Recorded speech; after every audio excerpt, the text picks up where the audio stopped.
శ్రీ గణేశాయ నమః. శ్రీ గురు దత్తాత్రేయ నమః. ఈరోజు మనం 2024 జనవరి మాసంలో తులారాశి వారికి ఎలా ఉందో తెలుసుకుందామా. తులారాశి చిత్తా 3-4 పాదాలు, స్వాతి 1-2-3-4 పాదాలు, విశాఖ 1-2-3 పాదాలు. వీరు తులారాశిలోకి వస్తారమ్మా. ఈ రాశి వారికి ఈ మాసంలో గ్రహ సంచారం బాగుంది. స్త్రీలకి పురుషులకి యోగదాయకం ఉంది, చాలా చక్కగా ఉంది. అలాగే కుటుంబ సఖ్యత బాగుంది. దంపతుల మధ్య ప్రేమానురాగాలు ఉంటాయి. గతంలో ఏదన్నా సమస్య వచ్చి విడిపోయిన భార్య భర్తలు ఉంటే చక్కగా ఈ మాసం కలుసుకుంటారు మీరు ప్రయత్నం చేస్తే. అలాగే ధనాదాయానికి ఏదో లోటు ఉండదు. సమయానికి ఏదో ధనం వస్తుంది, కానీ అధిక ఖర్చులు ఉంటాయి, అనవసర ఖర్చులు ఉంటాయి. అది జాగ్రత్త. ఏదైనా పెట్టుబడి విషయంలో మాత్రం జాగ్రత్త చూసి పెట్టుబడి. ఎందుకంటే అనవసరంగా పెట్టుబడి పెట్టద్దు. అలాగే పార్ట్నర్షిప్ వద్దు. పెట్టుబడి ఎక్కువ పెట్టద్దు. కాస్త పెద్ద వ్యవహారం ఉంటే మాత్రం అనుభవించిన సలహా తీసుకోండి. పార్ట్నర్షిప్ వద్దు. ఈ మాసం మీకు సింగిల్గా పెట్టుకోండి. అలాగే ఆరోగ్య విషయంలో జాగ్రత్త అమ్మా. ఏమాత్రం అనారోగ్య సూచన కనిపిస్తే వెంటనే వైద్యుని సంప్రదించండి, మెడిసిన్స్ వాడండి. అలాగే ప్రయాణ విషయంలో జాగ్రత్త. ప్రయాణం చేసేటప్పుడు చాలా జాగ్రత్త. దూర ప్రయాణం చేసేటప్పుడు జాగ్రత్త. మీరు ప్రయాణం తప్పనిసరిగా వెళ్ళాల్సి వస్తే ఒక నిమ్మకాయ గార్లిక్ పెట్టుకున్న దగ్గర చాలు, కంగారు పడద్దు.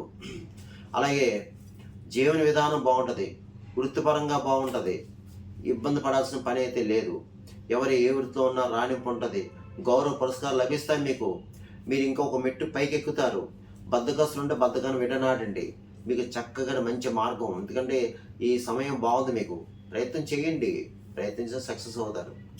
ఇకపోతే ఈ మాసం మీకు శుభకార్యాలు హాజరవుతారు. వాహన యోగం కనిపిస్తుంది. పాత వాహనం అమ్మి కొత్త వాహనం కొనడం లేదా డైరెక్ట్గా కొత్త వాహనం కొనడం జరుగుతుంది. విందు వినోదాల్లో పాల్గొంటారు. విలాసస్తులు కొనుక్కుంటారు. అలాగే తీర్థయాత్రలు చేస్తారు. పుణ్యక్షేత్ర దర్శనం ఉంది మీకు.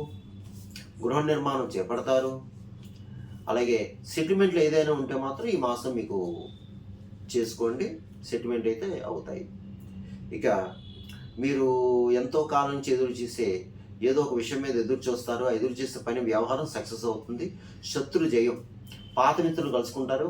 వారితో సంభాషణ మీకు చాలా ఆహ్లాదంగా ఉంటుంది. మీరు ఆహ్లాదకరమైన వాతావరణం అంటే ఆ ప్రదేశానికి వెళ్ళడానికి అవకాశం ఉంది చక్కగాని. ఇక మీరు ఈ మాసం మీరు కొన్ని సమస్యలు అంటే గతంలో పరిష్కారం కాని సమస్యలు ఏది ఉంటే ఆ సమస్య నుంచి బయటపడతారు. కొన్ని నిర్ణయాలు మీరు సొంతంగా తీసుకుంటారు. ఆ నిర్ణయాలు మీరు సక్సెస్ అవుతారు. అలాగే కొన్ని సందర్భాల్లో కొన్ని విషయాల్లో ఇతరులకి మీరు ఇచ్చే సలహా సూచనలు ఇతరులకి పనిచేస్తాయి. అయితే ఇంకోటి ఏంటంటే ఎప్పుడు కూడా ఎవరిని దూషించొద్దు. మీరు ఈ రాశివారు ఎప్పుడు కూడా అసలు ఎవరిని దూషించొద్దు. ముఖ్యంగా గురువుల్ని, బ్రాహ్మణ్ణి, పెద్దవాళ్ళని, అలాగే ఎవరిని దూషించొద్దు. వారితో చక్కగా మాట్లాడండి, అగౌరవపరచొద్దు.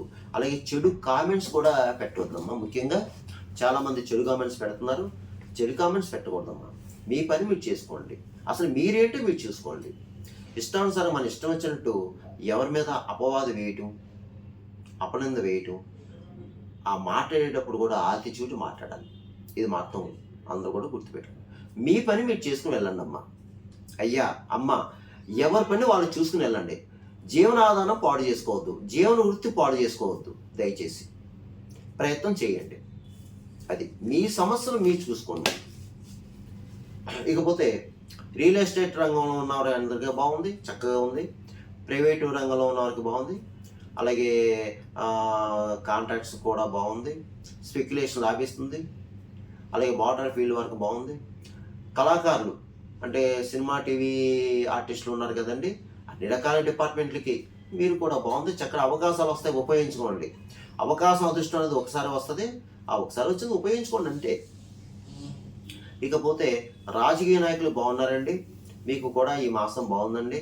అయితే కొన్ని అనుకోకుండా మీకు కొన్ని పదవులు, బాధ్యతలు కూడా మీకు రావడానికి అవకాశం ఉంది. అది చక్కగా తీసుకుంటారు. ప్రజలు మంచి గుర్తింపు తెచ్చుకుంటారు. మీరు మిమ్మల్ని ప్రజలు గౌరవిస్తారు. ఇబ్బంది అయితే లేదు. ఇక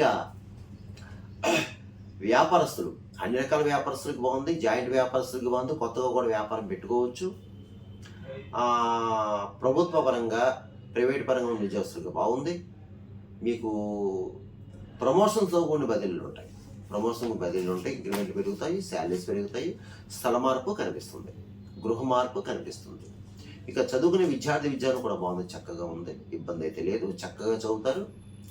ఇక వివాహం అయ్యే అమ్మాయిల అబ్బాయిలు కూడా ప్రయత్నం చేసుకుని మీకు వివాహ యోగం కనిపిస్తుంది. ఇక నేను చెప్పిన ఈ రాశి ఫలాలు, గోచార ఫలాలు కేవలం మీకు 30%, 40% పనిచేస్తాయి. మిగతా 60% మీకు మీ జన్మ జాతకాన్ని బట్టి ఉంటుంది. మీ జన్మ జాతకం, మీ జన్మ లగ్నం, మీ లగ్నం నుంచి ఉన్న గ్రహస్థితి, గ్రహమైత్రిత్వం ఎలా ఉంది, ఏమిటి జరిగే దశ పరిస్థితి ఏంటి, ఆ యొక్క గ్రహాలు ఎక్కడ ఉన్నాయనేది దాని మీద ఆధారపడి ఉంటాయి. నేను చెప్పిన, ఎందుకంటే కొంతమంది కాల్ చేస్తున్నారు, గురువుగారు మీరు చెప్పినవి బాగున్నాయండి అని, కొంతమంది ఏమో బాగోలేదని అంటున్నారు. ఎందుకంటే మీరు అది కూడా చూడాలమ్మా. దయచేసి మీకు ఏమైనా సలహాలు సూచనలు కావాలంటే క్రింద నెంబర్ ఉంది, ఆ నెంబర్ ఆఫీస్కి ఫోన్ చేయండి, మీకు సలహాలు సూచనలు ఇవ్వడం జరుగుతుంది. ఇకపోతే ఈ తులారాశి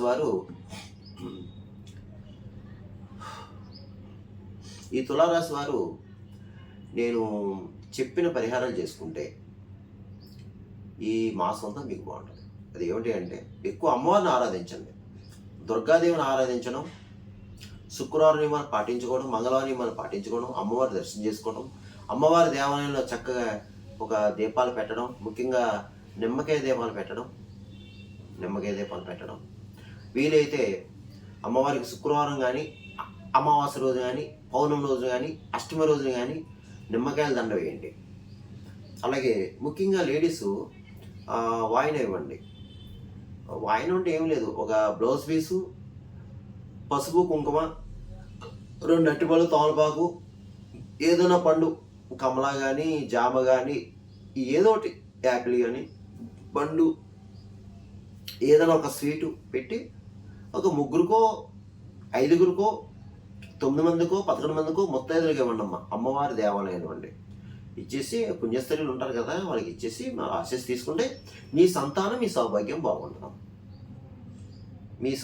మీ సంతానం బాగుంటుంది. ఇకపోతే మీరు ఎవరైనా ఈ రాశిలో ఎక్కువ అంటే సకల శత్రు రోగ రుణబాధలు ఉన్నవారు మాత్రం తప్పనిసరిగా పౌర్ణమి రోజున చండీహోమం చేయించుకోండి. ఏదైనా అమ్మవారి దేవాలయంలో పౌర్ణమి రోజున చండీహోమం చేయించుకోండి. అలాగే ఏదైనా పుణ్యక్షేత్ర దర్శనం చేసుకోండి. అమ్మవారి పుణ్యక్షేత్ర దర్శనాలు చాలా ఉన్నాయి. అంటే మీ అవకాశాన్ని బట్టి అమ్మవారి యొక్క పుణ్యక్షేత్రాలు చాలా ఉన్నాయి.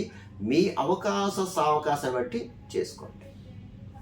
ఇక గోవుకు ఆహారం పెట్టండి, పచ్చగడ్డి వేయండి, కాగులున్న ప్రదేశంలో తీపి అన్నం పెట్టండి, పిచ్చుకలు ధాన్యం వేయండి, పావురాలు ఉన్న ప్రదేశంలో జొన్నలు వేయండి. అలాగే కుక్కలకి బిస్కెట్, బ్రెడ్ పెట్టండి, భిక్షగాలకి ఆహారం పెట్టండి, పారిశుద్ధ కార్మికులకు కూడా ఆహారం పెట్టండి, కాస్త ఎంతో కొంత దానం ఇవ్వండి. ముఖ్యంగా ఫిజికల్ హ్యాండిక్రాఫ్ట్స్, గుడ్డివారు ఉంటారు, బ్లైండ్ పర్సన్స్, వాళ్ళకి మాత్రం మీరు కాస్త కంపల్సరిగా ఏ రోజైనా సరే, ఎక్కడైనా సరే వీలైతే కాస్త ఒక పెరుగు అన్నం కానీ, లేదంటే మొత్తం భోజనం కానీ, లేదంటే ఏది లేదు ఒక బ్రెడ్ కానీ, ఒక అరటిపండు కానీ ఇవ్వండమ్మా. ముఖ్యంగా ఎంతో కొంత ధనాన్ని ఇవ్వండి. ముఖ్యంగా ఈ రాశివారు చేసుకోండి. అందువలన నేను చెప్పిన పరిహారం చేసుకుంటే మీ అందరికీ బాగుంటుంది, చక్కగా ఉంటుంది, ఇబ్బంది అయితే ఏమీ లేదు. సర్వేదన సుఖనమవుతూ శుభమవుతూ స్వస్తి.